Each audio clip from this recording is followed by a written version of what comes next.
What's your default mode? How do you usually go through your day? Maybe you run on autopilot, checking off each part of your routine. Maybe you're always set to bristle and get annoyed when things don't go as planned. Maybe you get stuck every time you have to make a choice or try something new. Each of us is wired to respond differently to the things we face each day. But there's one setting we can all choose. If you follow Jesus, you can be certain that God is with you every moment of every day.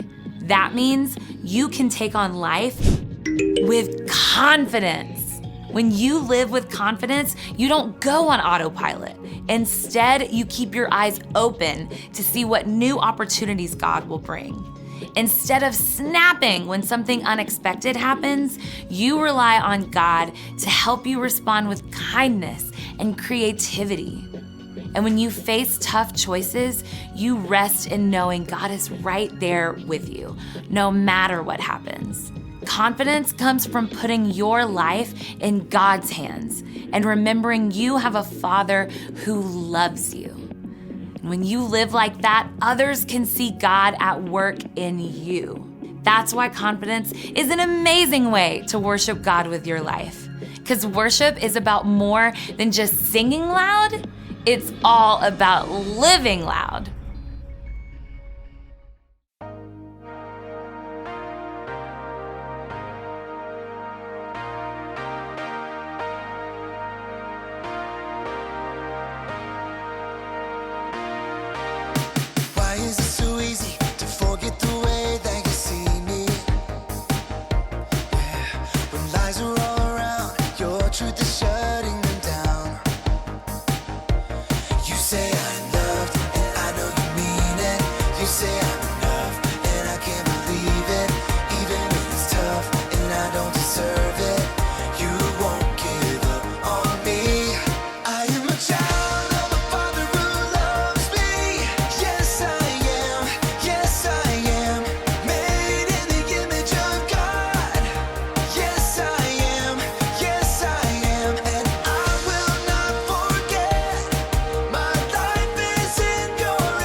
You say I'm loved, and I know you mean it.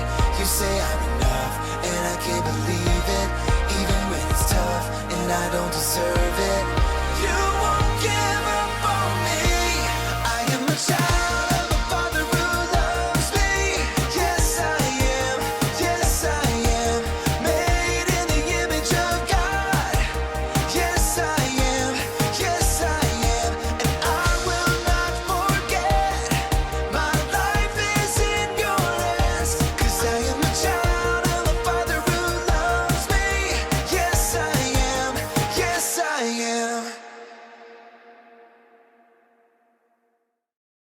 You know what I don't understand? Banana peppers. I mean, who wants a banana-flavored pepper? Oh, John. Did you see? Yeah. Oh. Oh! Hey! Oh. Hey! Oh. Ow! Ow?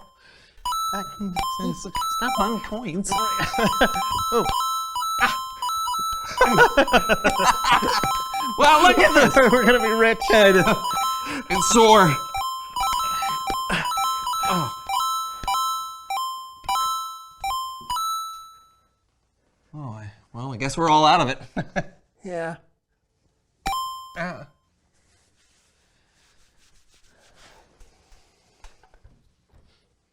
You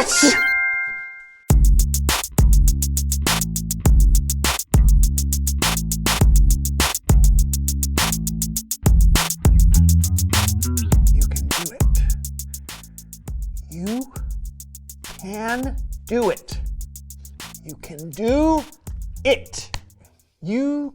Did that get your attention? Hi everyone, I'm Brandon. And I'm John, and this is the So-and-So Show. Brandon, you feeling nervous about doing today's show? Or? What? No. Oh, no, that was something else. Oh, No. oh, really? What could possibly make my dear, very capable and steady friend Brandon so nervous that he thinks he can't do something? No, I said I can do it. Yeah, but if you really thought you could do it, then you wouldn't need to tell yourself that you can. Okay, fine. If you must know, I entered a video game competition and it takes place tomorrow and I don't feel entirely ready for A it. video game competition. That's That's awesome. I guess. No, it is, really. You just need some extra practice so you can build up your confidence. Okay. And what better place to practice than right here, right now, in front of all of you? I'll help you, my friend. I'm really not sure how we're gonna do. John? Hey, if you're gonna practice, Brandon, then you gotta practice with everything you've got. Well, in the competition, I'll just be using a controller with buttons. Yeah, you'll be put through a series of games to prepare you for whatever video game genre they throw your way. So let's begin. What's happening? It's a puzzle game. Sort the blocks into lines. Oh.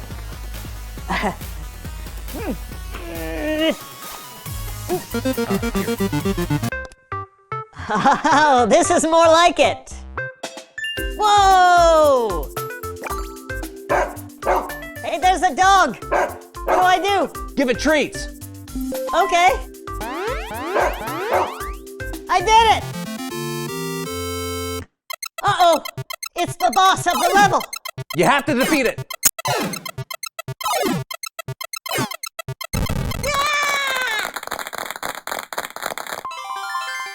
Oh, hey, you got this one, Brandon. All you have to do is race the other hot air balloons to the finish line. Okay, cool.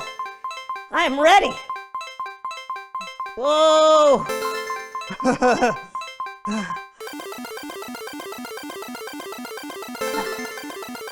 Oh, I just need a little more fuel. Brandon? Brandon? It's Bible story time with Kellen. Brandon?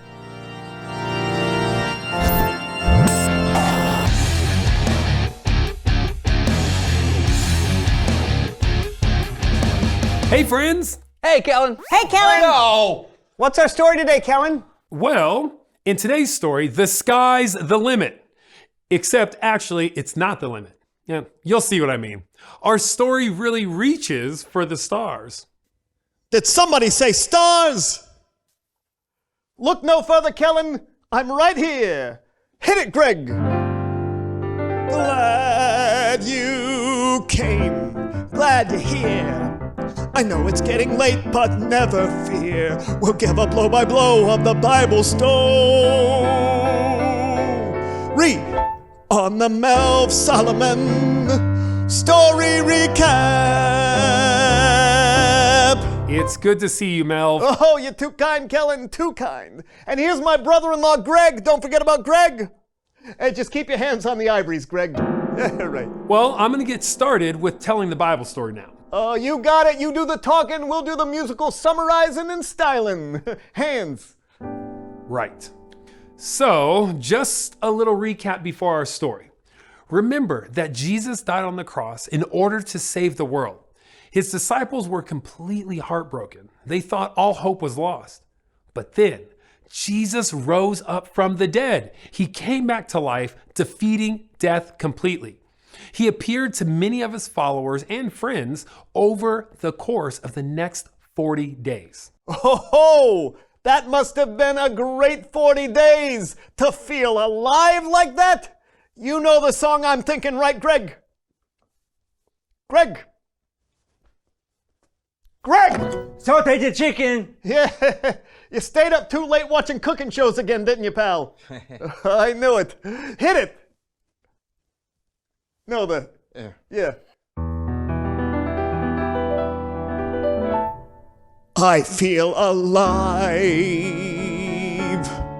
I feel alive. Wind in my hair, sun on my face. I feel alive. Blood in my veins, air in my lungs, saliva coming from my glands into my mouth, helping me to digest food. Back to you, Kellen. One day, Jesus' closest followers went to a mountain in Galilee where Jesus had told them to. When they saw Jesus, they worshiped him. But some of them still had their doubts. Then Jesus came to them and he said, "All authority in heaven and on earth has been given to me. So you must go make disciples of all nations, baptize them in the name of the Father and of the Son and of the Holy Spirit. Teach them to obey everything I have commanded you, and you can be sure that I am always with you to the very end." Now that's quite the assignment. I've been given some pretty big assignments here and there too, you know. Greg! My belly's empty. You can eat later. Okay. Play the tune.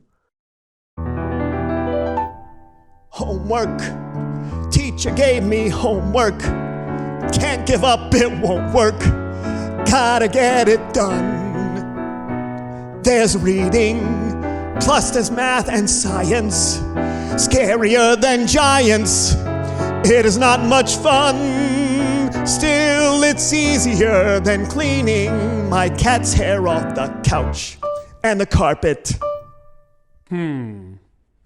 What Jesus told his followers to do was a lot bigger than that. He told all his disciples to teach all nations about him. And it was a good thing Jesus promised to always be with him.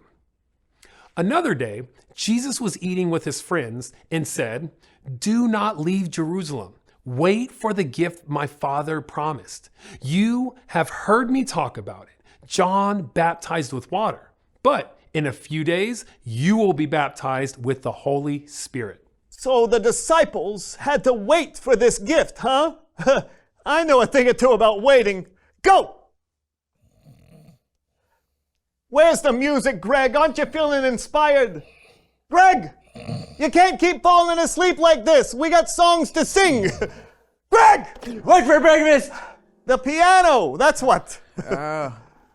No, Greg. I don't want you to eat it. I want you to play it. Let the music feed your soul. Yummy. That's the stuff. Waiting.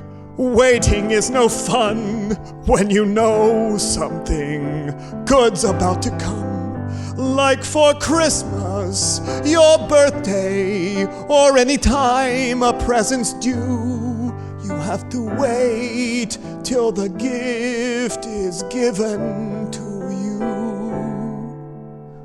Or else it'd be stealing.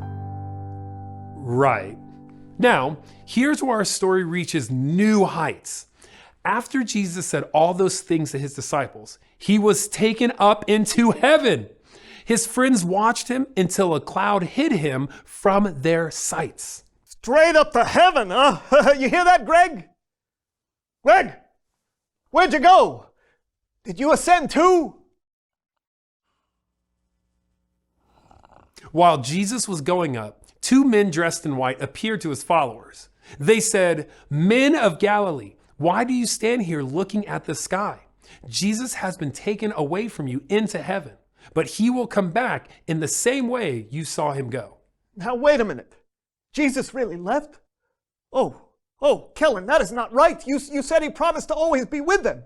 He did, but he didn't say how he'd be with them. The disciples may have thought that it would have been the same way it had always been, but God often does things differently than we expect. Remember how Jesus promised the Holy Spirit would come? Yeah? Well, that's a way Jesus can be with us all the time, through the Holy Spirit. And it's a good thing too, because in order to do what Jesus told us to do, we need to have him with us, giving us his love for people and helping us be brave and wise and kind as we teach people about him. Oh, yes! I like the sound of that. Just like I like the sound of my own singing. One more song for the crowd, don't you think, Greg? I eat music for breakfast. That's right. Now eat up. Okay. When Jesus came back to life, he was with his friends both day and night. He told them to spread the good news to everyone in the world.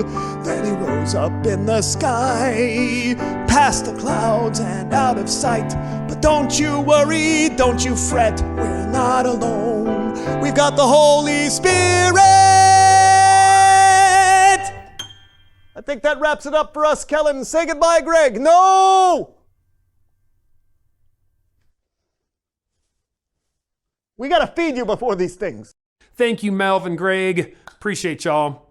What'd you think, fellas? Man, that guy can sing. That's amazing. Jesus just went straight up into the sky. Pretty awesome, huh? And the fact that he sent the Holy Spirit to be with us? Oh yeah, seriously, because all those things he told us to do, make disciples of all nations, baptizing them and teaching them everything, that's a lot to try to do on our own. Yeah, I'm not even sure what all that means, to be honest. It means we tell people about Jesus with our words and with how we live our lives, especially our actions. The way we treat people can be one of the best ways for people to experience Jesus and his love. Oh, that makes sense. Yeah. Thanks, Kellen. Absolutely. I'll see you guys next time. Bye, Kellen. So, loving people is a big part of what Jesus told his followers to do. Yeah, because when we share God's love with others and they experience what Jesus is like, they may want to know more and follow him too. That's a pretty big deal. Mm-hmm. So... Reveal the question. Oh, this is great. How can you share God's love? Being kind to a friend or patient with a sibling, even when you feel annoyed. Yeah. Or maybe it's sharing something you have with someone who has less than you. Or you can share God's love by helping someone practice for their upcoming video game competition. Like you did for me, John. Was it helpful? Of course. Okay. It also gives me confidence to know that no matter what happens, God is always with me. Awesome. So, I guess that's all the time we have today. I'm Brandon. And I'm John. And this was the So-and-So Show. See ya. Did they wave back to us when we went? Yes. Oh, okay. Of course. See, there's Jonathan. Uh-huh. Start. Yeah. Jump. Jump. Okay, spin. Jump. Okay, go forward. Okay, turn right. Turn right. Jump. Jump left. Forward. Stop. Okay, that's not working. Okay, one more time. Forward. Stop. Okay, I think the controller is not matching up with you. Jump. Robot.